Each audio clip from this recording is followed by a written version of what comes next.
वंदे मातरम विद्यार्थी मित्रों, wisdom international school वती आपનું ફરીથી સ્વાગત છે।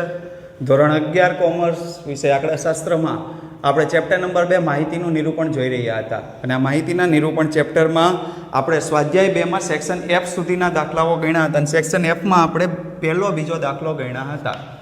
સ્વાધ્યાય 2 સેક્શન F માં પહેલો અને બીજો દાખલો આપણે ગણ્યા હતા।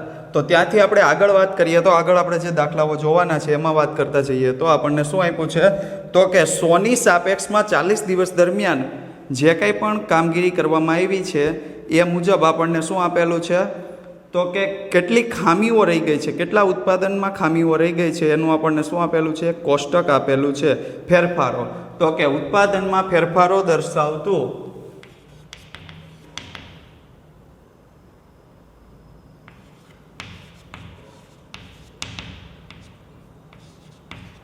શું આવશે તો કે કારખાનાના ઉત્પાદનમાં સાપેક્ષ ફેરફાર દર્શાવતું કોષ્ટક।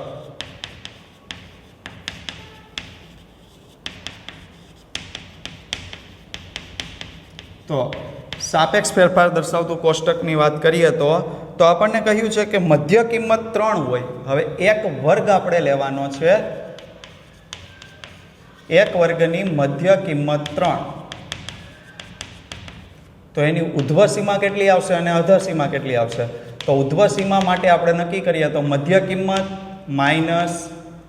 પ્લસ 1/3 વર્ગ લંબાઈ કેટલી છે 6, વર્ગ લંબાઈ આપણને આપેલી છે 6, તો 3 + 3 = 6। અને એની અધર સીમાની વાત કરીએ તો અધર સીમા 3 - 1/3 × 6 = 3 - 3 = 0। તો ઉધ્વ સીમા 6 અને અધર સીમા 0, એટલે આપણો એક વર્ગ કેવો બનશે 0 થી 6 નો। પણ આપણને ક્યાંક માઇનસ પણ આપ્યા છે, ક્યાંક પ્લસ પણ આપ્યા છે, તો આપણે અંદર વાત કરતા જઈએ તો સૌથી વધુ 22, સૌથી ઓછા -10। તો આપણે અહીંયા નિવારક વર્ગ આવૃત્તિ વિતરણ તૈયાર કરવાનું છે। તો આપણે અહીંયા લખશું ફેરફાર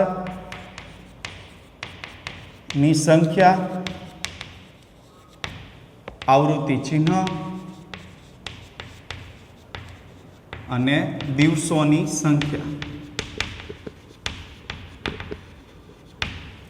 તો જો આપણે અંદર વાત કરીએ તો પહેલું -12 થી -6, -6 થી 0, 0 થી 6, 6 થી 12, 12 થી 18, 18 થી 24। હવે જો આપણે લખતા જઈએ તો 7, 14 અને -3, 6 અહીંયા નહીં આવે, નીચે આવશે 6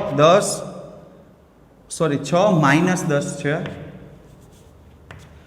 અને 4, ત્યારબાદ 12, 16 અને 4, ત્યારબાદ 12, 20 અને 4, 4 અહીંયા નહીં આવે 4, ત્યારબાદ 18, 9, 2, તો 18 નીચે 9, 2, ત્યારબાદ 11, 12, 0, 11, 12, 0 અહીંયા આવશે, -5, -2 અને 22, -5, -2 અને 22, ત્યારબાદ 10, 0, 1, 10, 0, 1, ત્યારબાદ 3, 5, 5, 3, 5, 5, ત્યારબાદ 10, -4, -1, ત્યારબાદ 7, 23 અને 5, ત્યારબાદ 8, 6 અને 19,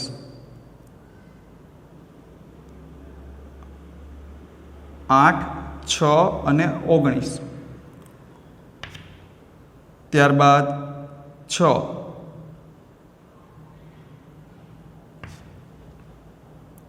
તો હવે ધ્યાન આપો તો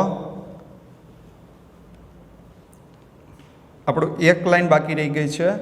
કઈ લાઈન બાકી રહી ગઈ તો કે 10, 0 અને 1 વાળી એક લાઈન બાકી રહી ગઈ, એટલે એ 0 અહીંયા આવશે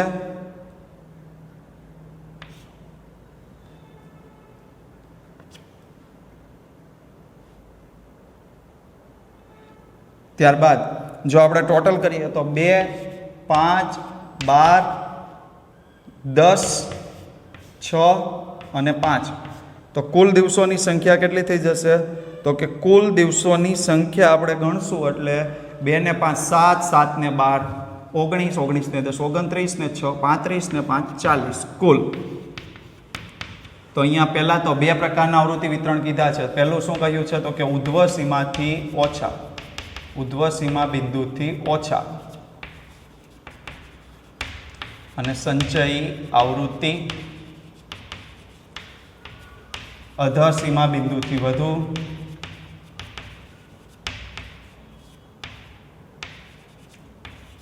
સામે સંચયી આવૃત્તિ. આ ભાગ આપણે છોડી દઈશું કોઈક દાખલાઓના રકમના જવાબ લખવા માટે. દાખલા તરીકે આગળના પ્રશ્નમાં જે સવાલ જવાબ આપેલા છે એ સવાલના જવાબ લખવા માટે આપણે ઉપરનો ભાગ છોડી દઈશું. તો હવે જો આગળ અંદર ધ્યાન આપો તો આપણને શું આપેલું છે એના વિશે આપણે પહેલાં વાત કરીએ.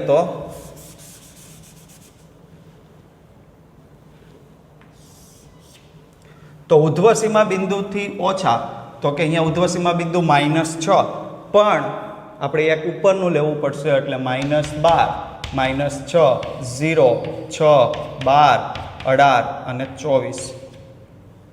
તો -12 થી ઓછા 0, -6 થી ઓછા 0 + 2 બરાબર 2, 2 + 5 બરાબર 7, 7 + 12 બરાબર 19, 19 + 10 બરાબર 29, 29 + 6 બરાબર 35 અને 35 + 5 બરાબર 40. આ કેવા આવશે? તો કે માઇનસ થી ઓછા, ઉધ્વ સીમા બિંદુથી ઓછા. હવે અધ સીમા બિંદુથી વધુ તો પહેલા આવશે -12, બીજાનું અધ સીમા બિંદુ -6, ત્રીજાનું 0, 6, 12, 18, પણ એક એડ કરવાનું એટલે કેટલા થશે? 24. તો -12 થી વધુ 40, -2 એટલે 38, 38 - 5 એટલે 33, 33 - 12 એટલે 21, 21 - 10 એટલે 11, 11 - 6 એટલે 5 અને 5 - 5 બરાબર 0. તો આ આપણું થઈ ગયું થી ઓછા અને થી વધુ પ્રકારનું સંચયી આવૃત્તિ વિતરણ, જે આપણને દાખલા નંબર 3 માં પૂછેલું છે. હવે વાત કરીએ દાખલા નંબર 4 માં. તો અહીંયા આપણે પહેલાં તો કોષ્ટક બનાવશું. દાખલા નંબર 4 પેજ નંબર 65 પર. તો કે 30 વિદ્યાર્થીઓનું અહીંયા પણ થી ઓછા અને થી વધુ પ્રકારનું કોષ્ટક બનાવવાનું છે. તો ઊંચાઈ, આવૃત્તિ ચિહ્ન, પહેલાં તો આપણે અહીંયા હેડિંગ આપવું પડશે. વિદ્યાર્થીઓની ઊંચાઈ દર્શાવતું કોષ્ટક, વિદ્યાર્થીની ઊંચાઈ દર્શાવતું કોષ્ટક.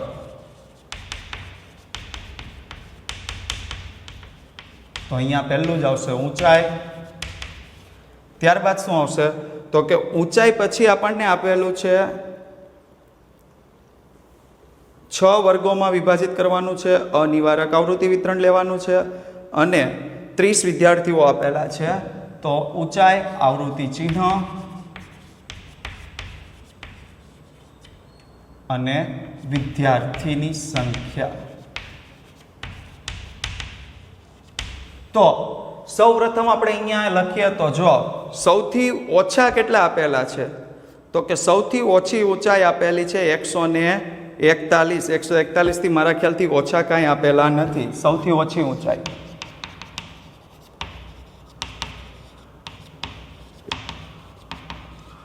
141. સૌથી વધુ ઊંચાઈ, તો સૌથી વધુ જો આપણે વાત કરીએ તો 100 ને કેટલા આપેલા છે? તો 168. મોટામાં મોટી જેની જે વધુમાં વધુ ઊંચાઈ છે એની કેટલી છે? 168. તો r = શું થશે? તો કે 168 માંથી 141 બાદ કરીએ એટલે 27. હવે વર્ગોની સંખ્યા કેટલી આપી છે? 6. તો વર્ગ લંબાઈ c is equal to r છેદમાં k બરાબર 27/6 બરાબર 4.5. તો એપ્રોક્સ આપણે કેટલા લઈ લેશું? 5. એપ્રોક્સ કેટલા લઈ લેશું? 5. તો આપણે પહેલો જ લખીએ 140 થી 144, 145 થી 149, 150 થી 154, 155 થી 159, 160 થી 164, 165 થી 169, કારણ કે આપણને અનિવારક વર્ગ કહ્યા છે અને 30 વિદ્યાર્થીઓની ઊંચાઈ દર્શાવતું કોષ્ટક કહ્યું છે. તો 141, 145, 153, ત્યારબાદ 145, 162, 149, ત્યારબાદ 152, 161, 154, ત્યારબાદ 150, 152, 165, ત્યારબાદ 150, 168, 141, ત્યારબાદ 159, 153, 149, ત્યારબાદ 148, 149, 163, 148, 162, 162 એટલે અહીંયા 5, 151, 158, 155, 157, 148 અને 160. તો આપણે કોષ્ટક લખીએ તો કેટલા થશે? તો કે 2, 8, 8, 4, 6, 2, ટોટલ કેટલા થઈ ગયા? 30. ટોટલ આપણે કેટલા થઈ ગયા? 30. હવે જો આપણે લખવાનું છે ઊંચાઈ કે તેથી ઓછા વિદ્યાર્થીની સંખ્યા, ઊંચાઈ કે તેથી વધુ વિદ્યાર્થીની સંખ્યા. અહીંયા સુધીનું આપણે એક વ્યવસ્થિત કોષ્ટક તૈયાર કરવાનું છે. તો જો આપણે હવે લખતા જઈએ તો અહીંયા ઉધ્વસીમા બિંદુ મેળવવું પડશે. તો પહેલાનું ઉધ્વસીમા બિંદુ કેટલું થશે? તો કે 144 વત્તા 145 ભાગ્યા 2 એટલે 144.5. પરંતુ આપણે એક એડ કરીએ એટલે 139.5, 144.5, 149.5, 154.5, 159.5, 164.5, 169.5. તો વિદ્યાર્થીઓની સંખ્યા લખીએ તો અહીંયા 0, 0 વત્તા 2 બરાબર 2, 2 વત્તા 8 બરાબર 10, 10 વત્તા 8 બરાબર 18, 18 વત્તા 4 બરાબર 22, 22 વત્તા 6 બરાબર 28 અને 28 વત્તા 2 બરાબર 30. ત્યારબાદ ઊંચાઈ કે તેથી વધુ તો 140 છે અને શું હશે? 139.5, 144.5, 149.5, 154.5, 159.5, 164.5. પરંતુ અહીંયા છેલ્લા વર્ગમાં એક આપણે એડ કરીએ તો કેટલા થશે? 169.5. તો બધા જ એનાથી વધુ છે એટલે 30, 30 માઇનસ 2 એટલે 28, 28 માઇનસ 8 એટલે 20, 20 માઇનસ 8 એટલે 12, 12 માઇનસ 4 એટલે 8, 8 માઇનસ 6 એટલે 2, 2 માઇનસ 2 એટલે 0. હવે જો અહીંયા ધ્યાન આપો, આપણે પ્રશ્નો પૂછેલા છે તો પ્રશ્નમાં પહેલું અહીંયા આપણે પ્રશ્નોના જવાબ આપીએ છીએ. પ્રશ્નો તો એનસીસીમાં ભાગ લેવા માટે 160 સેમી ઊંચાઈ જરૂરી હોય તો કેટલા વિદ્યાર્થીઓ ભાગ લઈ શકશે? એટલે 160 કે તેથી વધુ હોય એ ભાગ લઈ શકે છે. તો એનસીસી માટે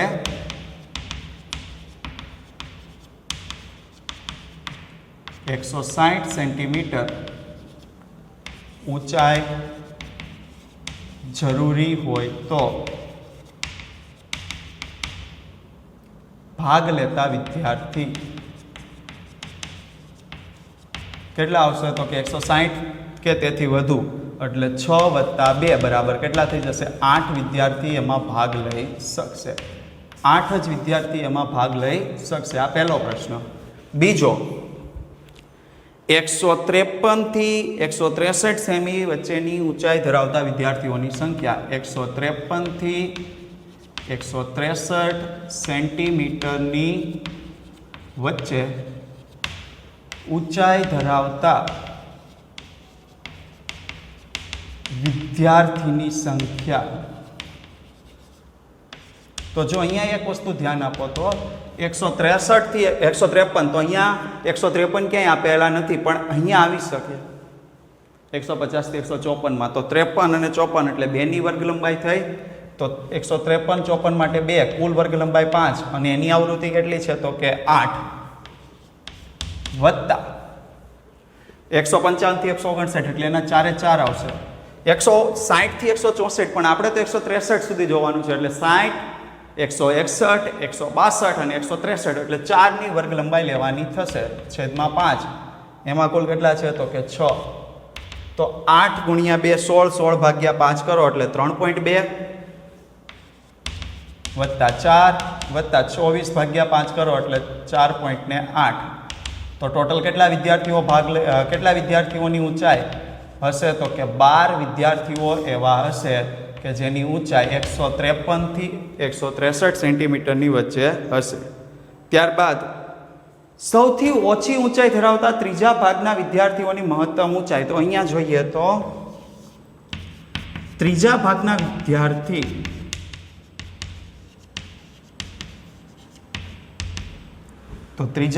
વિદ્યાર્થી એટલે 30 ભાગ્યા 3 બરાબર કેટલા આવશે 10. હવે આપણને શું પૂછ્યું છે એમાં ધ્યાન આપો તો સૌથી ઓછી ઊંચાઈ ધરાવતા, ઓછી એટલે નીચેથી લેવાનું થાય, થી ઓછા, એમાં 10 વિદ્યાર્થી ક્યાં આવી ગયા તો કે 149.5 છે, પણ એની સંખ્યા કેટલી થશે તો કે 149. તો આપણે લખવાનું સૌથી ઓછી ઊંચાઈ ત્રીજા ભાગના વિદ્યાર્થીઓ 10, સૌથી ઓછી ઊંચાઈ ધરાવતા ત્રીજા ભાગના વિદ્યાર્થીઓની મહત્તમ ઊંચાઈ 149 સેન્ટીમીટર. તો આ 3 પ્રશ્ન પૂરા થઈ ગયા. ચોથા પ્રશ્નમાં 4 દાખલા પૂરા થઈ ગયા. ખાસ અહીંયા ધ્યાન રાખવું કારણ કે વચ્ચે આવી ગયું છે એટલા માટે. હવે દાખલા નંબર 5, પેજ નંબર 65 પર શું આપેલું છે એમાં ધ્યાન આપો તો અંદર આપણને આપેલું છે એક યુનિવર્સિટીની વિદ્યા શાખા અનુસાર જે સંખ્યાઓ આપેલી છે એની જાતિ અનુસાર વર્ગીકરણ કરવામાં આવેલું છે. તો વિદ્યા શાખા અને જાતિ મુજબ વિદ્યાર્થીઓની સંખ્યા દર્શાવતું કોષ્ટક. તો યુનિવર્સિટીને વિદ્યા શાખા અને જાતિ અનુસાર વિદ્યાર્થીની સંખ્યા દર્શાવતું કોષ્ટક.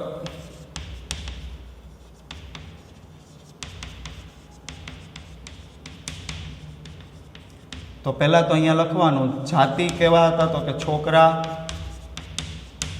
છોકરી અને કુલ. બે પ્રકારના આપેલા છે, છોકરા, છોકરીઓ અને કુલ. જ્યારે વિદ્યા શાખામાં આપણે વાત કરીએ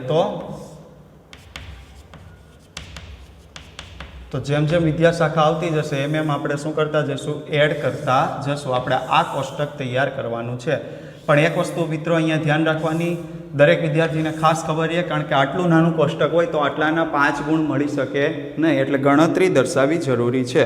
તો કે કુલ કેટલા વિદ્યાર્થીઓ હતા તો અહીંયા લખવાનું કુલ વિદ્યાર્થીઓની સંખ્યા હતી 40,000. કુલ વિદ્યાર્થીઓ હતા 40,000. ત્યારબાદ આપણે લખતા જઈએ તો 60% છોકરાઓ હતા. તો અહીંયાથી જ આપણે ગણતરી સ્ટાર્ટ કરીએ. છોકરાઓ બરાબર 40,000 ના 60% બરાબર કેટલા આવશે 24,000. તો આપણી પહેલી ગણતરી છોકરાઓ 24,000, તો છોકરીઓ કેટલી આવશે 16,000. હવે ઇજનેરી શાખામાં છોકરીઓની સંખ્યા વાણિજ્ય વિદ્યા શાખાની છોકરીઓ કરતાં 3 ગણી હતી. એટલે પહેલું તો આપણે એક છોડી જ દેવાનું ઇજનેરી. એ આપણે અત્યારે લખી શકતા નથી, કારણ કે આપણને વાણિજ્યની સંખ્યા જ્યાં સુધી નહીં મળે ત્યાં સુધી આપણે ઇજનેરી લખી શકતા નથી. બીજું આગળ વાત કરીએ તો ડાક્ટરી શાખામાં, તો અહીંયા પહેલી શાખા આવી ડાક્ટરી. ડાક્ટરી એટલે ડોક્ટર, તો અહીંયા આપણે એડ કરી દેવાનું ડાક્ટરી. શું આપ્યું છે તો કે છોકરીઓ 10% અને છોકરાઓ 15%, પણ કોના તો કે યુનિવર્સિટીની સંખ્યાના. તો અહીંયા લખીએ તો છોકરીઓ 40,000ના 10% બરાબર 4,000 અને છોકરાઓ 40,000ના 15% એટલે 6,000. તો છોકરાઓ 6,000, છોકરીઓ 4,000 બરાબર કેટલા થશે? 10,000. નેક્સ્ટ આગળ વાત કરીએ તો શું આપ્યું છે તો કે વિજ્ઞાન શાખામાં યુનિવર્સિટીના કુલ 20% સંખ્યાઓ પૈકી છોકરીઓની સંખ્યા છોકરાઓની સંખ્યાના 7મા ભાગની હતી. તો અહીંયા જો વાત કરીએ તો હવે આપણે અહીંયા લખવાનું વિજ્ઞાન શાખા.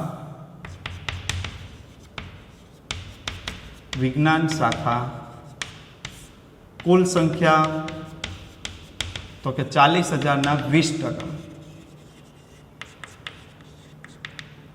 બરાબર કેટલા આવશે? 8,000. હવે જો એ જ ગણતરીને આપણે અહીંયા કન્ટિન્યુ કરતા જઈએ તો કઈ રીતે આવશે? તો અહીંયા જ આપણે એને પહેલાં કન્ટિન્યુ કરી દઈશું, બાકીની શાખા આ બાજુ લખશું. તો કે ધારો કે છોકરાઓ કેટલા હોય? ધારો કે છોકરાઓ 7x, તો એની 7મા ભાગની છોકરીઓ, એટલે છોકરીઓ કેટલી આવશે? x. કારણ કે જો છોકરાઓ x લઈશું તો x ભાગ્યા શું થશે? 7, પણ આપણે 7x લઈ લઈએ એટલે છોકરીઓ કેટલી થઈ જશે? x. કારણ કે 7મા ભાગની હતી એટલે x + 7x બરાબર 8,000. તો 8x બરાબર 8,000, x બરાબર 1,000. તો છોકરીઓ કેટલી આવી જશે? તો કે છોકરીઓ 1,000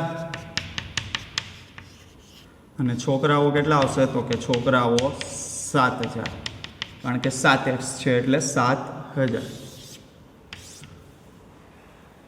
તો અહીંયા આપણે એક શાખા એડ કરી વિજ્ઞાન. છોકરાઓ 7,000, છોકરીઓ 1,000, ટોટલ 8,000. ત્યારબાદ આગળ આપેલું છે વિનયન શાખામાં 7% છોકરીઓ 7% છોકરાઓ અને 17% છોકરીઓ હતી. તો નવી શાખા એડ કરવાની વિનયન શાખા. તો છોકરાઓ 60%, કોના તો કે યુનિવર્સિટીની કુલ સંખ્યાના, એટલે 40,000ના 60%. 40,000ના 60% એટલે 2800. તો અહીંયા આપણે લખીએ વિનયન 2800 છોકરા. છોકરીઓ કેટલી હતી? તો કે 40,000ના 17% બરાબર 6800. તો 9,600. હવે છેલ્લી લાઈન ઉપર જઈએ તો આપણને એ પૂછે વાણિજ્ય શાખામાં યુનિવર્સિટીની કુલ સંખ્યાના કેટલી સંખ્યા હતી? 3.75 સંખ્યા. એટલે વાણિજ્ય શાખા